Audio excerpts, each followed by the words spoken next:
¿Desde para qué los tiempo nuevos. se consigue? Estamos nosotros 3 meses y si los compañeros del otro barrio también están. ¿Cuáles han sido las causas? ¿Se conocen las causas de flagelo? Bueno, un poco hay que aclarar en ese sentido y conversarle a la ciudadanía. El peregrino que llega a la... Nuestros países fueron silenciados. A nuestros países les cortaron la lengua a las nacionalidades indígenas, a los pueblos, a la gente. Y la radio es una forma de devolver esa palabra secuestrada y robada.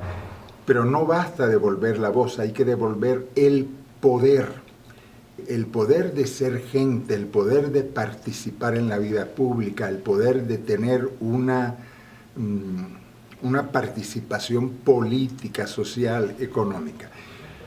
Nos estamos fijando acá en estos talleres y en la concepción que tenemos en varios países de América Latina, en un periodismo ciudadano de intermediación social. ¿Qué significa eso? Que aquí está la ciudadanía que ejerce su voto y después no le cumplen las promesas. Y aquí están las autoridades que prometieron y no cumplieron, que tienen la responsabilidad de resolver esos problemas. En el medio está la radio, que puede hacer una intermediación, un puente entre el reclamo de la ciudadanía y la responsabilidad de las autoridades. Eso queremos, programas donde la ciudadanía venga a la radio, denuncie, interpele, pregunte, exija, pida rendición de cuentas a las autoridades para que le cumplan esos derechos que han sido conculcados. Yo creo que las redes sociales han recuperado un poco el espacio y los medios cada vez dicen, bueno, pues ¿qué hacemos?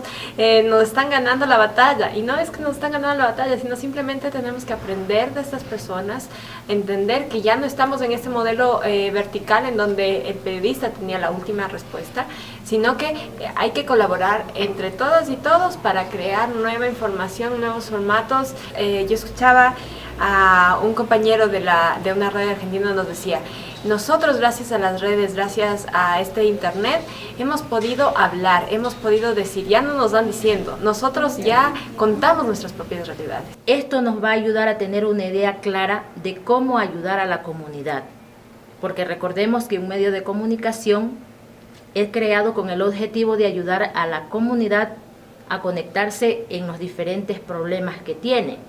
Y ciertamente que hay problemas que son muy fuertes, pero creo que nosotros como intermediarios podríamos ayudar a que la cosa se vuelva mucho más fácil en la solución de diferentes temas que se presentan en nuestras jurisdicciones. Estos programas de intermediación social no solamente son útiles, sino que tienen una rentabilidad social importantísima, porque la audiencia siente que esta radio es nuestra, que esta radio se la está jugando por los derechos humanos, por los derechos ciudadanos.